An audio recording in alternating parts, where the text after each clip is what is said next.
was a unique opportunity for the youth of Africa to be able to meet among themselves, deliberate on this all-important issue of empowerment and employment.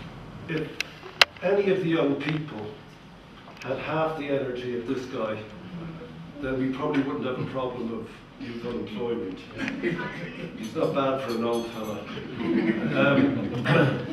He's a friend of mine, and we got to know each other through another great African, Kofi, through the Africa Progress Panel. And we meet about twice a year.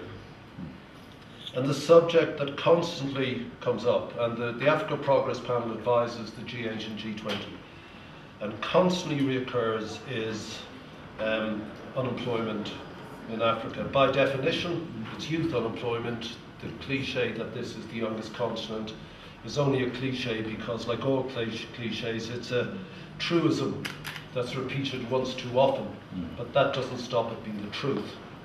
When I was a young kid in Guinea-Bissau, I was full of hope, and I was much more than my age in terms of maturity, because there was so much going on there in political terms that it was important for us to just try to understand. And as you're trying to understand, you grew up.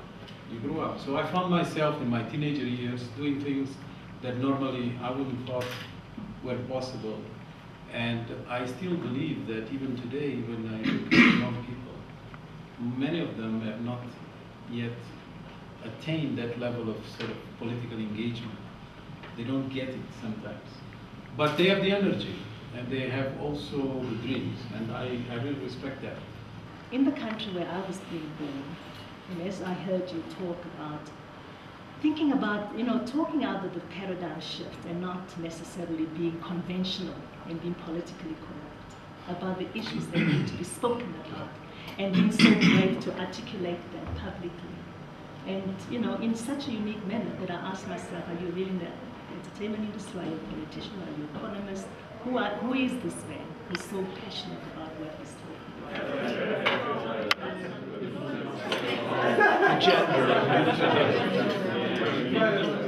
The Global African Investment Summit essentially looks at direct foreign investment into public-private partnerships in Africa, and it really addresses the story of how private funding and the private sector can contribute to the development of the African social and economic development and the social story.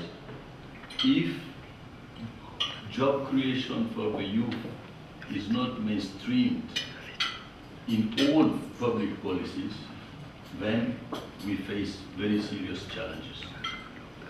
Now, the theoretical aspect of that, and well, theory leads to practice anyway, the theoretical dimension of that is that job creation for the youth is a multi-sectoral challenge.